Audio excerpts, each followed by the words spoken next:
Right, so with this revision, I'm not actually sure what revision this is because I can't find the information. Is it like VA 15 or whatever VA this is? Either ways, the next step I wanted to do was to swap the BIOS chip to make it region free. And unfortunately, I don't know if you can see it, but it's glued. So this might be a little bit trickier than I expected, but not impossible. So I'm gonna still try to work on this. And because we don't actually need this chip at all anymore, we might as well just cut the legs of it, you know, so that I don't have to like use hot air to desolder the legs as well. That way I can just focus on the glue part with hot air. This is actually the most reasonable way, I believe, to save a bit of time and just basically destroy this chip. I don't really care about it anymore. It's not gonna be used again. So yeah, you can just ruin all the legs. Cut them all like this. Barbaric, but you know, who cares? We don't need it anymore. It's old solder, I guess. So they don't resist much at all. There. Not sure how hot it has to be. Let's try 300, I guess. Wait, turn it on. I'm using Acton. It's really good. It's really powerful.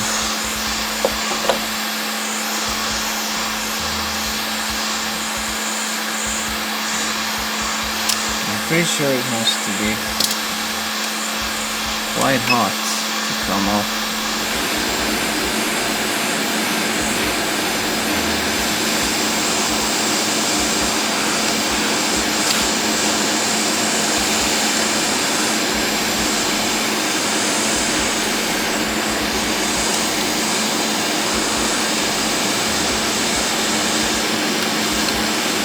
Oh, look at that.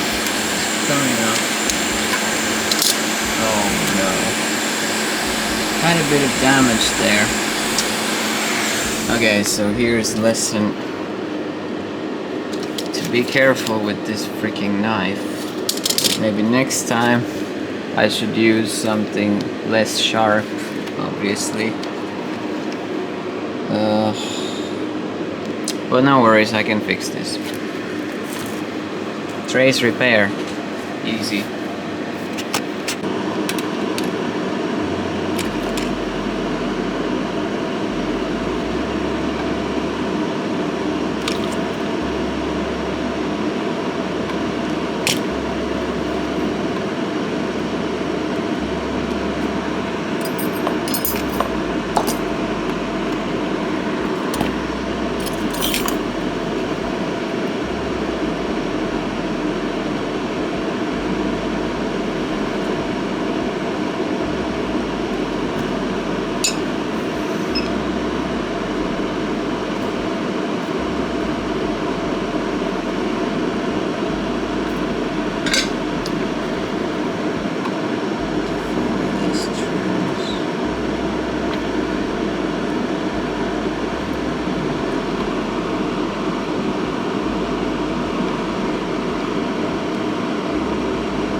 Right, so I've completed my trace repair.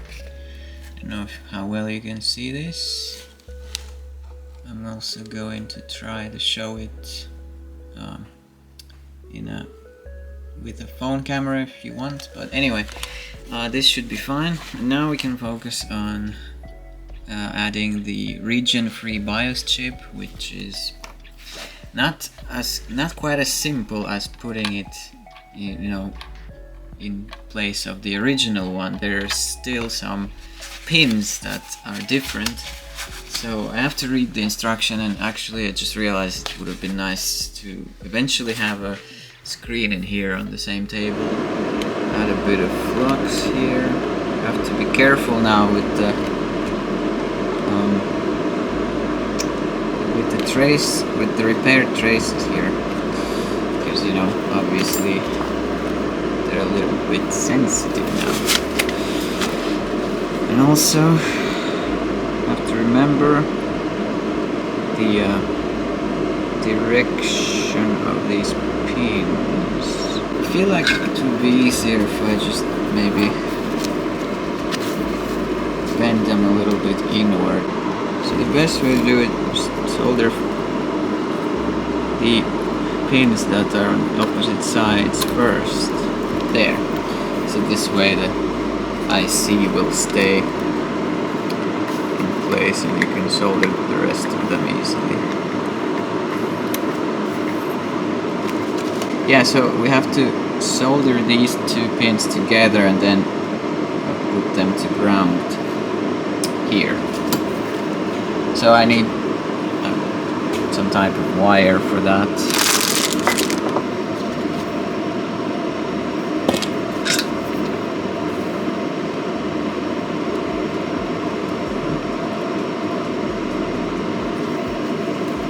Now I can clean up this mess a little bit with isopropyl alcohol.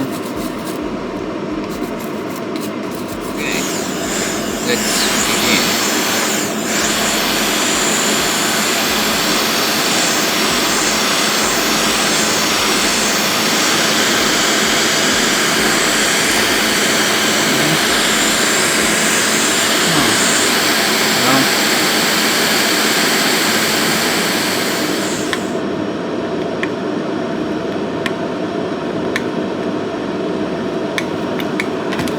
Something like this.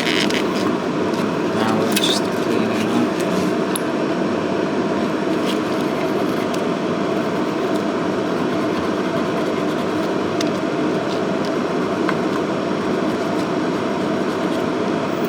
Right, so I was just testing it again, and you can see this works just fine.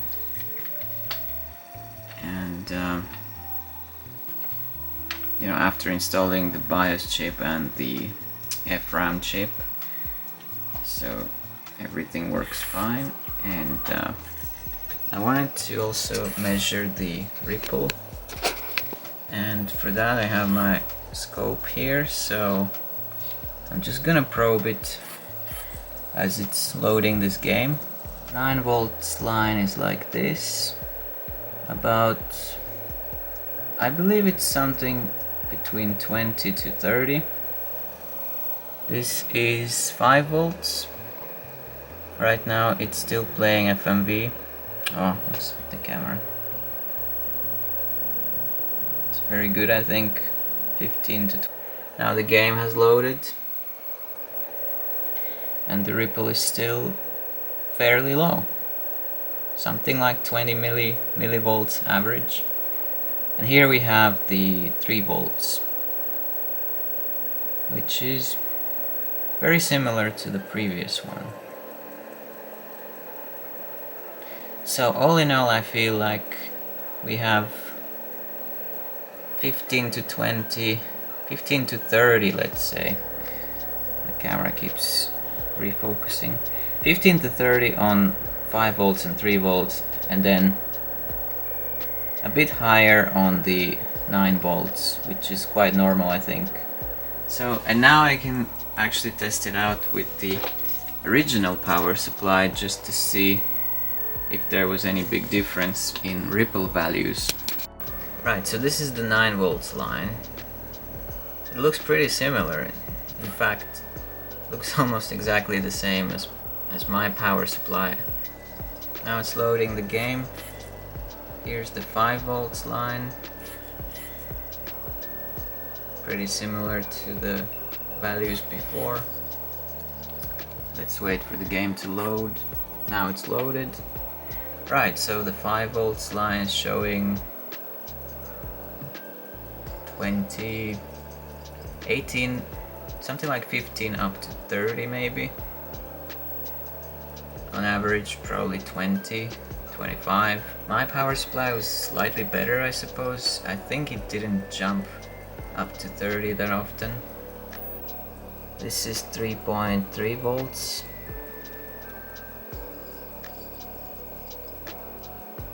Yeah, quite similar to what we saw before. So I'm gonna do my favorite thing and add a bit of hot glue again onto these spots where the wires are exposed, so that, you know, nothing happens in shipping and just in general.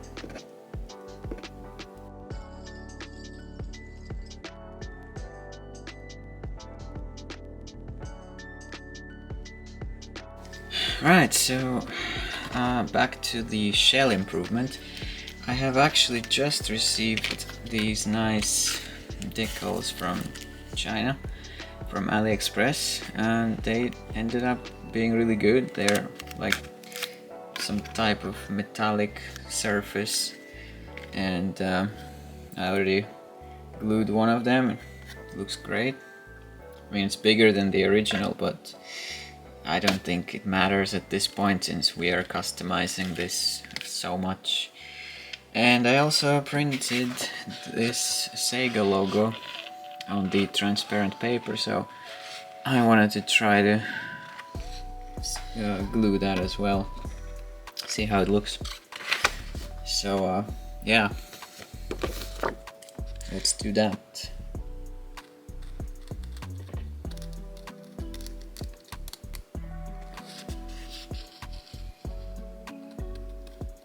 Actually decided to repaint this old logo because it was still visible through this. Okay, so I cut it like this.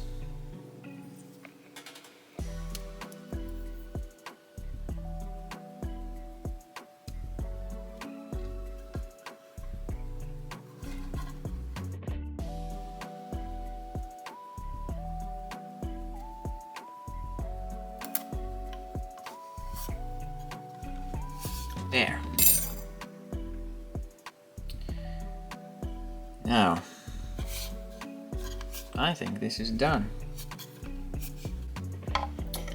You see, the original was a bit different, but since this is custom made, the point here was to actually improve a little bit on top of the original, and I believe we came close.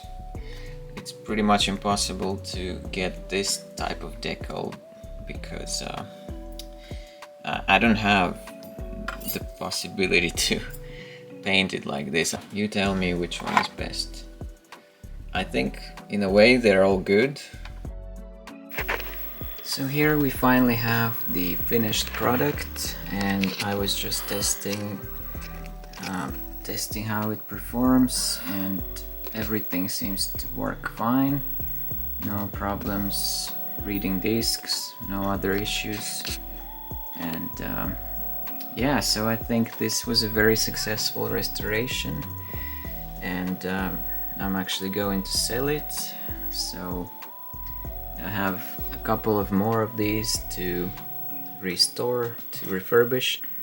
Even though I enjoyed the process, it does take a lot of work and a lot of time to achieve these kind of results where you restore the shell as well as the internals to the best condition possible.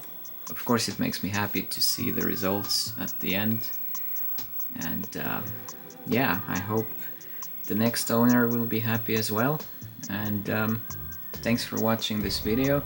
Let me know what you think. This was fun to do, and see you next time.